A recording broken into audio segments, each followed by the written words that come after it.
16वां है many items, कई वस्तुएं जो कि बनी हुई थी मेड ऑफ आइवरी। आइवरी का मतलब होता है हाथी दांत। हाथी दांत की कई चीज़ें बनी हुई थी वर फ्रॉम ए डीलर, एक व्यापारी से जब्त की गई इन एंटिक्स बाई, किसके द्वारा, by the customs authority, custom विभाग के अधिकारियों द्वारा जब्त की गई at the Delhi airport. Delhi airport में हाथी दांत से बनी हुई कई वस्तु जब्त की गई, तो उसके लिए आता है सीज्ड या कन्फिस्केटेड।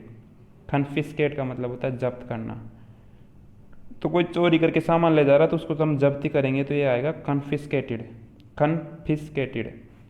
एप्रोप्रिएट उचित ठहराना, एनेक्स्ड होता है संलग्न, हाईजैक मानी किसी जगह ले जाकर लूट लेना, तो इसमें आएगा कन्फिस्केटेड। 17वां she lost a big order from a non showroom, उन्होंने एक जाने माने शोरूम से बहुत ही बड़ा सौदा खो दिया। In case of her on carelessness, खुद की लापरवाही के कारण, यहाँ क्यों कारण बता रहा है, क्यों खो दिया, क्योंकि उन्होंने लापरवाह कर दी। तो इन केस ऑफ नहीं आएगा, इसकी जगह आएगा या तो बिकॉज आएगा यहाँ पर। तो ये 2018 वालों में क्या कर रहा है कि गलत कंजक्शन का यूज हो रहा है। अब यह कारण पता होना चाहिए। पहले तो क्या बोल रहा है कि सी लॉस्ट, उन्होंने खो दिया, मौका चूक गया। सी लॉस्ट ए बिग ऑर्डर, बहुत ही बड़ा सौदा खो दिया।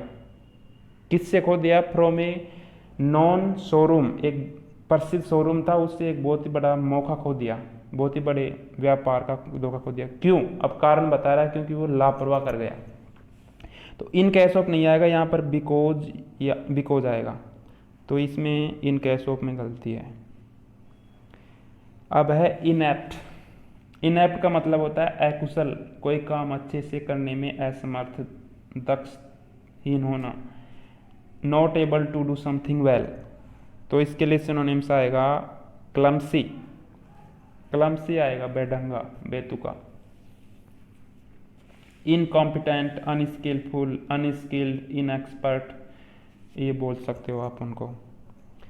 Select the wrongly spelled word, गलत छांटिए। 3 सही हैं, 1 गलत है। EXCHANG, एक्सचेंज मानी आदान प्रदान करना, सही है। एक्सरसाइज, EXERCISE, सही है। EXITE, ये गलत है, वो होता है EXCITE, एक्साइट मानी उत्तेजित होना, यहाँ ये गलत है। EXCLIM, एक्सक्लेम मानी होता है खुशी मनाना, अचंभित हो जाना। एक्सक्लेम, खुशी के मारे अचंभित हो जाना, तो ये 3 नंबर गलत है। 20वां है इनआर्टिकुलेट। आर्टिकुलेट होता है कोई भी बात कहने में बहुत ही स्पष्ट, यानी कोई भी बात कहने में वो हिचकिचाता नहीं है। तो इनआर्टिकुलेट का मतलब क्या हो गया? अपनी बात कहने में असमर्थ, व्यक्त करने में असमर्थ।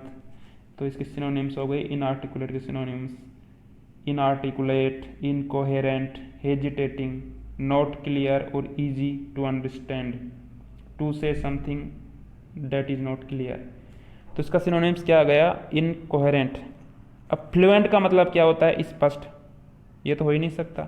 इनइविटेबल का मतलब होता है जिसको टाला नहीं जा सकता, ये भी नहीं हो सकता इसका मतलब। इलोक्वेंट होता है जो बोलने में बहुत ही दक्ष हो, वाचाल, ये भी नहीं हो सकता। तो यही बचा बस। Please show me my son's mathematic notebook. तो इसमें या तो आप लाओ कौन सा, माई सन्स मैथमेटिक, या एक साथ लाओ, शुरू में है क्या कहीं? इसमें क्या है? माई सन्स मैथमेटिक नोटबुक, चल है माई सन्स मैथमेटिक नोटबुक। फिर क्या आएगा? वाज प्लीज्ड, खुश थी, इसका मतलब क्या हुआ? तीसरे का मतलब my son's mathematic notebook was pleased shown to me. Please was के बाद में अगर आता तो थर्ड फॉर्म आती, तो वाज प्लीज है, ये नहीं आएगा, एक गलत हो गया। आई विल क्यों आएगा इसमें? प्लीज शो मी, किस टेंस की बात हो रही है? इसमें बात हो रही है भाई साहब, कृपया मुझे दिखाइए। दिखाइए, फ्यूचर टेंस की बात हो रही है। प्लीज़ शो मी, कृपया मुझे दिखाइए। ये प्रेजेंट इंडेफिनिट की बात हो रही है, तो ये भी नहीं आएगा। माई सन, तो इसमें आएगा ये वर्ब के बाद में जो सब्जेक्ट होता है उसको ऑब्जेक्ट होता है उसको सब्जेक्ट बनाएंगे। तो प्लीज़ शो मी, तो आई मैं please be shown my son's mathematic book, ये सही हो गया। प्लीज़ वाले को हम प्लीज़ में क्या करते हैं, हम किसी से रिक्वेस्ट करते हैं तो उसके लिए मैं MAY में के लिए रिक्वेस्ट के लिए मैं का भी यूज़ कर सकते हैं, क्योंकि हम कभी अंदर आने की परमिशन लेते हैं तो उसके लिए मैं का यूज़ करते हैं। Please may I come in sir, तो उसके लिए तो ये परमिशन ले रहा है, तो प्लीज़ शो मी, तो ये I may please be shown third form my son's mathematic notebook. 22वां select the wrongly spelled word. Comparable COMPARABLE, जिसकी तुलना की जा सके, सही है। कमीशन COMMISSION, सही है। COMMITTE, सही है। कमेटी कॉन्साइंस, कॉन्साइंस CONSCIENCE, ये गलत आ गई। कन प्लस फिर आएगी साइंस, ये साइंस की मीनिंग नहीं है, गलत है। कंसाइंस का मतलब होता है अंतःकरण, स्वविवेक, तो ये गलत हो गया। CONSCIENC कंसाइंस होगा, ये गलत है। 23वां है एक्सेप्शनल। एक्सेप्शनल मानी अपवाद के रूप में, अपोजिट पूछ रहा है, इसका सिनोनिम एक्सेप्शनल का मतलब क्या हो गया, ये रिमार्केबल हो गया, लेकिन पूछ रहा क्या हो एंटोनिम, तो अनरिमार्केबल हो जाएगा। ये आ गया भाई साहब। 24वां in the sentence identify the segment with contains grammatical error. शुरू से पढ़ते जाओ, जहां आपको गलती लगे वहां रुक जाओ। तो torrential rains and winds of up to 170 kmph swept away roads, homes, bridges। अभी यहाँ क्या है, वर्ब की सेकंड फॉर्म आ रही है, तो अगर वाक्य एंड से जुड़ा हुआ हो, एक तरफ सेकंड फॉर्म है तो आगे भी सेकंड फॉर्म ही आएगी, ये ध्यान रखने की वाली बात है। मतलब एंड के सभी तरफ सेम वर्ब आता है, सेम सेंटेंस आती है। यहाँ वर्ब की सेकंड फॉर्म है, आगे यहाँ देखो, यहाँ नॉकिंग डाउन है, तो यहाँ पर नॉक डाउन होगा। तो द टोरेंशियल रेन्स, बहुत ही तेज मूसलाधार बारिश हो रही थी और हवा चल रही थी 170 किलोमीटर प्रति घंटे की रफ्तार से। स्वेप्ट अवे, जो कि उड़ा ले गई, रोड्स, सड़कों को उखाड़ दी, होम्स, घरों को, ब्रिजेज, जो पुल बने हुए थे उनको उखाड़ दिया, नॉक्ड डाउन, ये नॉकिंग नहीं आएगा, यहाँ स्वेप्ट वर्ब की सेकंड फॉर्म है, तो यहाँ भी वर्ब की सेकंड फॉर्म आएगी knock down. Knock down power and communication lines, जो बिजली और संचार की लाइन थी उनको सबको डैश नैश कर दिया, नॉक डाउन, गिरा देना, इसमें यह गलती है। 25वां है PQRS, पैरा जम्बल्ड है। Given below are 4 jumbled sentences, select the option that gives their correct order. An estimated 70% of this plastic, इस प्लास्टिक का लगभग 70%, अनुमान से 70%, which enters the sea sinks, जो कि समुद्र में डाला जाता है, डूब जाता है। तो किस प्लास्टिक की बात हो रही है, तो ए शुरू में आएगा नहीं, ये है कि इसमें ये कैंसिल, ये कैंसिल, बचा कौन सा, सी, तो सी शुरू में आएगा। 8 मिलियन, मिलियन का मतलब होता है 10 लाख, तो 8 मिलियन का मतलब क्या हो गया, 80 lakh. 8 million tons of plastic and सब गिराई पहुंच जाती है in world ocean every year. प्रत्येक साल लगभग 80 लाख टन प्लास्टिक समुद्र में पहुंच जाती है। कोजिंग, जिससे क्या होता है, damage to the fragile ecosystem, जो पारिस्थितिकी कमजोर पारिस्थितिक तंत्र है उसको नुकसान होता है। अब क्या आएगा, फिर अनुमान लगा रहे हैं इससे क्या होता है। एन एस्टिमेटेड, पहले प्लास्टिक की इसकी बात हो रही है, अब एस्टिमेटेड 70% ऑफ दिस प्लास्टिक। शुरू में इसमें प्लास्टिक की बात हो रही है यहाँ, तो आगे फिर ये दिस प्लास्टिक, तो बी के बाद में ए आएगा, सी के बाद में सी के बाद में ए आएगा।